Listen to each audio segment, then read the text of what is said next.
கிறிஸ்துவுக்குள் அன்பான தேவனுடைய பிள்ளைகளே, இயேசு கிறிஸ்துவின் நாமத்தில் உங்கள் அன்போடு கூட இந்த அருமையான வேளையில் நான் வாழ்த்துகிறேன். இந்த நாளிலே நம்ம ஆண்டவராகிய தேவனை துதித்து ஒரு பாடலை பாடி எல்லாரும் மகிமைப்படுத்தலாமா? என் கூட சேர்ந்து நீங்களும் கர்த்தரை பாடுங்க. நம்ம சேர்ந்து பாடும்போது கர்த்தர் சந்தோஷப்படுவார்.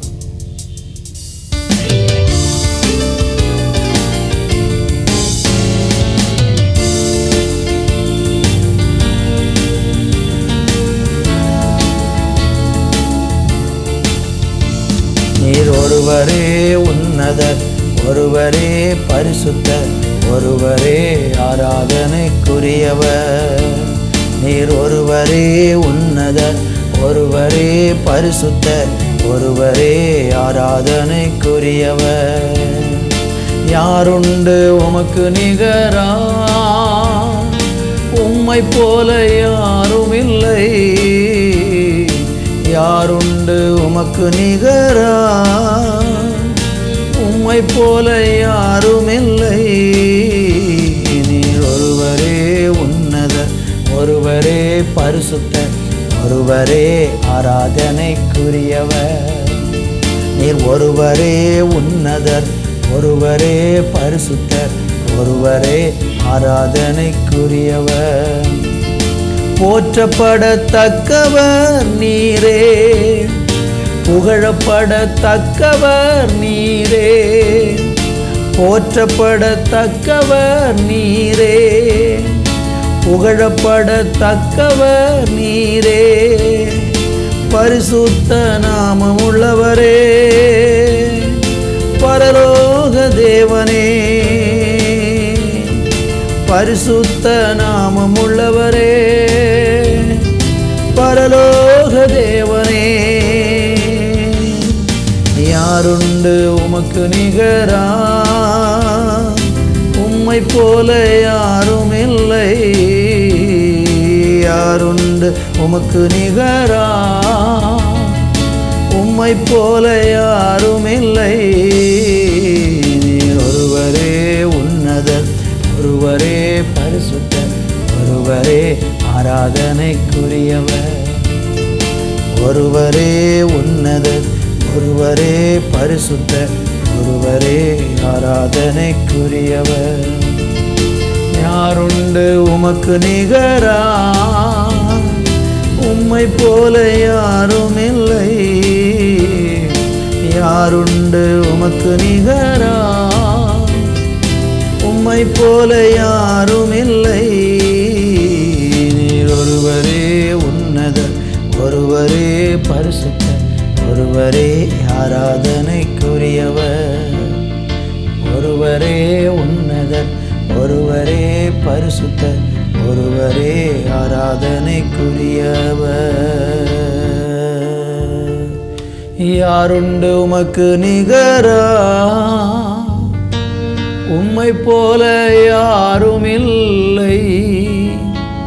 யாருண்டு உமக்கு நிகரா?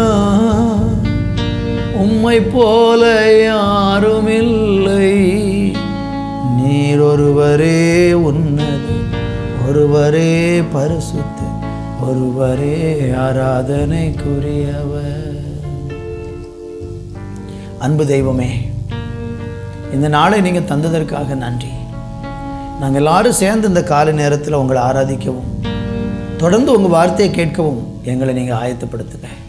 கூட இருந்து வழி நடத்தும்.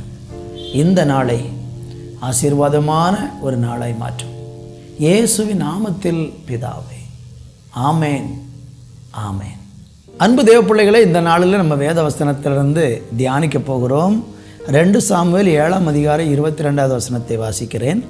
ஆகையால் தேவனாகிய கர்த்தரே நீர் பெரியவர் என்று விளங்குகிறது. நாங்கள் எங்கள் காதுகளினாலே கேட்ட சகல காரியங்களின் படியும் தேவரீருக்கு நிகரானவர் இல்லை. உம்மை தவிர வேற தேவனும் இல்லை. அன்பு தேவனுடைய பிள்ளைகளே, இந்த வேத வசனத்தின் மூலம் கர்த்தர் இன்றைக்கு நமக்கு ஒரு காரியத்தை சொல்ல விரும்புகிறார். நாங்கள் எங்கள் காதுகளினாலே கேட்ட சகல காரியங்களின் படியும் தேவரீருக்கு நிகரானவர் ஒருவரும் இல்லை. இந்த பூமியில் பார்க்கும் பொழுது நிறைய மதங்கள், நிறைய மார்க்கங்கள், மக்கள் பலவிதமான நம்பிக்கை உடையவர்களாக இருக்கிறார்கள். ஆனால் ஆண்டவராகிய கர்த்தருக்கு சில தனித்தன்மையை நம்ம பார்க்க முடியும். அவருக்கு நிகர் என்று சொல்வதற்கு பூமியிலே எதுவும் இல்லை என்கிற காரியம் இங்கே அழகாக சொல்லப்பட்டிருக்கிறது. ஆண்டவராகிய தேவனை குறித்து நம்ம பார்க்கும்போது அவர் இந்த பூமியில் எந்த ஒரு காரியங்களையும் செய்ய அவர் வல்லவராக இருக்கிறார். சங்கீதங்களின் புஸ்தகத்தில் 71:19 வாசிக்கும்போது, தேவனே உம்முடைய நீதி உன்னதமானது, பெரிதானவைகளை நீர் செய்தீர். தேவனே உமக்கு நிகரானவர் யார்?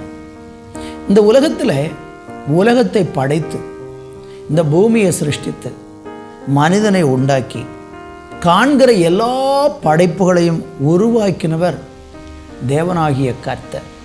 ஆனால் தேவனாகிய கர்த்தரோ வானத்தையும் பூமியை உண்டாக்கி இருக்கிறார், படைத்திருக்கிறார், சிருஷ்டித்திருக்கிறார். ஒரு சிருஷ்டி கர்த்தர் இந்த உலகத்திலே உண்டென்றால் அவர் தேவனாகிய கர்த்தர் ஒருவரே.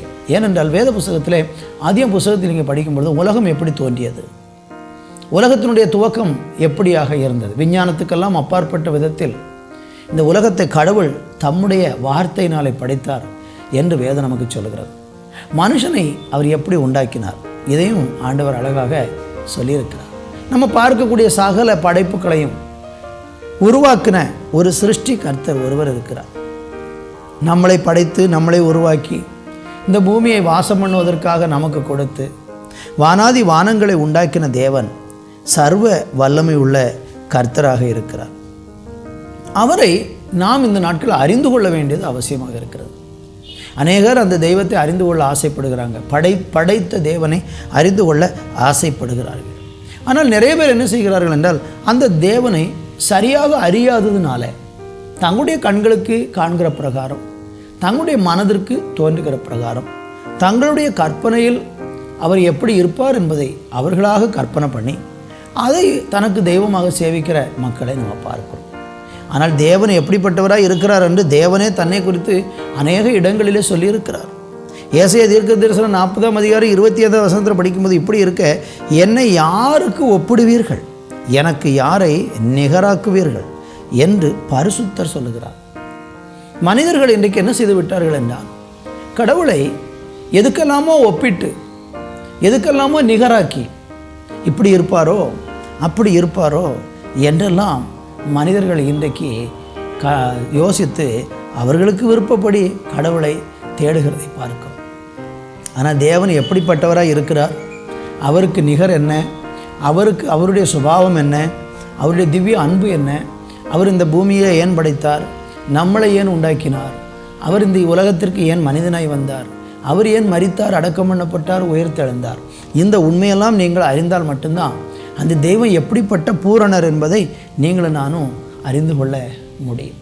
ஆனால் வானாதி வானங்களை படைத்த ஒரு மெய்யான தேவன் உண்டு, உலகத்தை உண்டாக்கின ஒரு மெய்யான தேவன் உண்டு, மனுஷனை படைத்த ஒரு தேவன் உண்டு, இந்த பூமியில் காண்கிற சகல சிற்சிகளையும் அண்ட சராசரங்களையும் உண்டாக்கின ஒரு தெய்வம் உண்டு. அவர் சாதாரணமானவர் அல்ல, அவர் சர்வ வல்லவராக இருக்கிறார், எல்லா மனித வல்லமைகளுக்கெல்லாம் மேற்பட்டவராக இருக்கிறார். அவரை எந்த மனிதனும் கட்டுப்படுத்த முடியாது. எந்த ஒரு மனிதனும் அந்த தெய்வத்தை அவர் இப்படித்தான் இருப்பார் என்று சொல்லிவிட முடியாது. வானம் எவ்வளவு பெரியது, பூமி எவ்வளவு பெரியது, உலகத்தில் காண்கிற எல்லாம் எவ்வளவு விசேஷமாக இருக்கிறது. இன்றைக்கும் ஆராய்ச்சியாளர்களும் விஞ்ஞானிகளும் எல்லாவற்றையும் ஆராய்ச்சி பண்ணி பார்த்து கொண்டிருக்கிறாங்க. ஆனால் இன்னும் பூமிக்குரிய விந்தைகளை அவர்களால் ஆராய்ச்சி பண்ணி முடியவில்லை. அவ்வளோ பெரிய ஒரு உலகத்தை எவ்வளவு ஞானமாக படைத்தாரே அந்த தெய்வம் ஒரு சாதாரணமானவராக இருக்கவே முடியாது. அவர் சர்வ வல்லவராக இருக்கிறார். ரெண்டாவது தெய்வத்தை குறித்து பார்க்கும்போது அவர் சர்வ வியாபியாக இருக்கிறார், எங்கும் இருக்கிறார். அவர் ஒரு இடத்துல குறிப்பிட்ட ஒரு ஸ்தானத்தில் இருந்து கொண்டு நான் இங்கே தான் குடியிருக்கிறேன் ஒரு எல்லைக்குறியை வைத்து அதில் அவர் தங்குகிறவர் அல்ல, எங்கும் இருக்கிறார். அதற்கு வேதம் அவரை சர்வ வியாபி என்று சொல்லப்பட்டிருக்கிறது. அப்போ தேவனாகிய கர்த்தர் சர்வ வல்லவரும் தேவனாகிய கர்த்தர் சர்வ வியாபியுமாக இருக்கிறார். மாத்திரமல்ல, அந்த தெய்வம் சாவாமை உடையவராக இருக்கிறார். நித்திய காலமாக அவர் என்றென்றைக்கும் வாழக்கூடியவராக இருக்கிறார். ஒரு குறிப்பிட்ட காலத்தில் தோன்றி ஒரு குறிப்பிட்ட காலத்திலே அவர் மறைகிறவர் அல்ல, அவர் நித்திய தேவனாக இருக்கிறார். என் அன்பு தேவனுடைய பிள்ளைகளே, இவர்தான் மெய்யான தேவன். அவரை வேற எதுக்காகவும் நிகராக நாம் வைத்து விடவே முடியாது. என்னை யாருக்கு நிகராக்குவீர்கள் என்று ஆண்டவர் கேட்கிறார் அல்லவா? எனவே அந்த தெய்வத்தை, உண்மையான தெய்வத்தை நம்ம அறிந்து அவரை சேவிக்கும் போது இந்த சர்வ வல்லமையுள்ள தேவன், சர்வ வியாபியான தேவன், நித்தியமான தேவன் நம்ம கூட இருந்து என்றென்றைக்கும் நமக்கு அவர் உதவி செய்வார். அவருக்கு நம்முடைய பணிவிடை தேவையில்லை. வேதம் சொல்லுகிறது, தேவன் சர்வ வல்லவராக இருக்கிறதுனாலே மனுஷருடைய கையினாலே வருகிற பணிவிடையை அவர் விரும்பவில்லை என்று சொல்லுகிறார். அவர் வானாதி வானங்களுக்கு கொள்ளாதவர். அவ்வளோ பெரிய மகா பெரிய தெய்வத்தை நாம் ஒரு சின்ன குறிப்பிட்ட எல்லைக்குள்ளே கட்டுப்படுத்தவே முடியாது.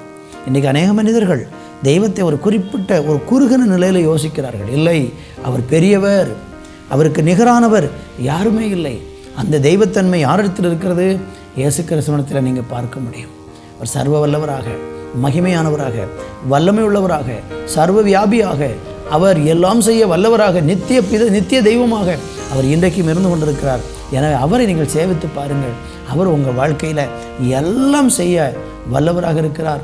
உங்களுக்கு அவர் துணை செய்வார். உங்களை படைத்தவர், உருவாக்கினவர், சிருஷ்டித்தவர், உங்களை இந்த பூமியிலே வாழ வைத்திருக்கிற அந்த தெய்வத்தை அறிந்து அவரை சேவிக்கிறது நமக்கு ஒரு பெரிய பாக்கியமாக இருக்கும். அந்த தெய்வத்துடைய உதவி உங்களுக்கு தேவை என்றால் இன்றைக்கு அந்த தேவனை நீங்கள் தேடி பாருங்கள். நான் உங்களுக்கு ஜெபிக்க விரும்புகிறேன். நல்ல பிதாவே, நீர் சர்வ வல்லமையுள்ள தேவன், சர்வ வியாபியான தேவன். ஆண்டவரே, நித்திய பிதாவாகிய நித்திய தெய்வமாக நீங்கள் இருக்கிறீங்கப்பா. உண்மை அறிந்து கொள்கிற பாக்கியம் ஒவ்வொருவருக்கும் கிடைக்கட்டும். தெய்வத்தை குறித்த சரியான புரிந்து கொள்ளுதல் ஒவ்வொருவருக்கும் உண்டாகட்டும் என்று ஜெபிக்கிறேன். இயேசுவின் நாமத்தில் பிதாவே, ஆமேன், ஆமேன்.